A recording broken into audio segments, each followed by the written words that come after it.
everyone, today we're going to answer 4 different questions on the topics that this is like. It's a really interesting topics with names which is talking about how or just why governments or just like why not governments just print unlimited money and to help the economy or just help the world or the nation. So why don't? Because sometimes we might think about like there are lots of economics or just like there are a lot of environmental damage, a lot of different kinds of like damages in our world or our own country. And so why don't the government just like print unlimited money just to save our nations? That can actually be beneficial, right? Because sometimes if you print unlimited money for everyone, might be like just like to like make some more COVID or just like providing some COVID or just like pandemics or whatever like that. So yeah, and the COVID-19 pandemics, peoples are like countries spread all around the world are in years. And then in 2020, peoples in America have been paying $2.2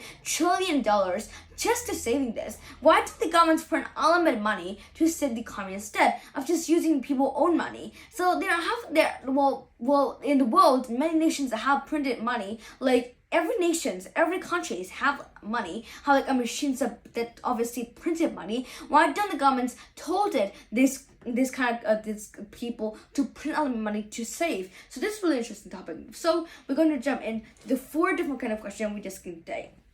Firstly, is what economic policy can governments use to stimulate the economy? Firstly, is government can stimulate the economy through the financial policy. So we all know that like increasing spending or cutting tax, this is a large problem. What is the most risky? Can provide like what economic policy? Firstly, is a financial policy. The financial policy, it's like it's increasing spending as well as cutting the tax off. And secondly, and is a monetary policy. It's lowering the interest rate and using quantitative easing. So the quantitative easing or QE is actually things that quantitative easing, when you say about easing, you're easing it out, which mainly about lowering the interest rate. Because sometimes if the country or rating the other people or the other country's money, then you'll lose the interest, and that interest or just increasing the quantitative easing as well as lowering the interest rate. So moving on to the second question, how am I printing money? It leads to inflation. So this is quite an easy question here.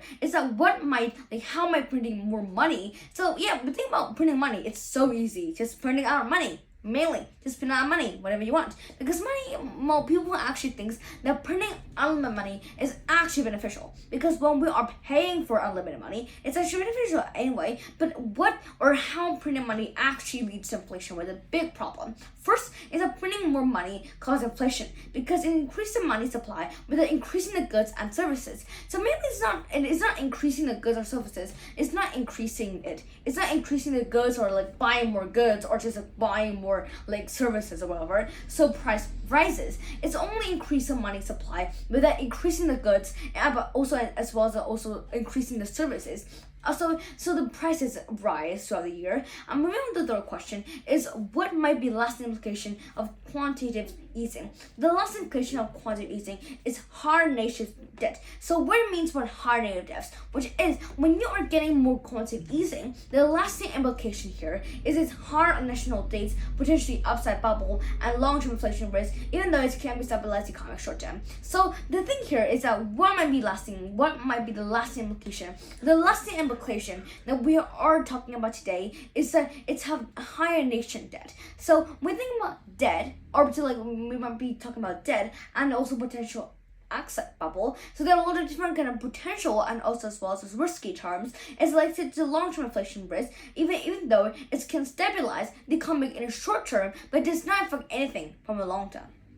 Moving on to the last question of the discussion is that quantitative easing may have been either virtual of the same global economy and the financial crisis. But what if the long-term effect be? And should the government still be engaging with it more than 10 years later? So does the government actually engage with this topic anymore? And is it actually effective? Firstly, while the quantitative easing helps the economies or like global economy of the risk, long-term use may be to stabilize the market, encourage extensive risk taking, and the economy may be too risky to actually take the next step. Sometimes the thing about this is that when you talk about the quantitative easing, maybe virtual. Like it's actually virtual, because sometimes if we think about the long term, because it's helping the economy grow better. And this is actually the financial crisis. It's up for after the financial crisis, and then but after the long term affected. So should governments be actually taking the risk? Because sometimes they make governments too dependent for cheap money, and it still continues over 10 years is actually risky. So if the government actually continues 14 years later,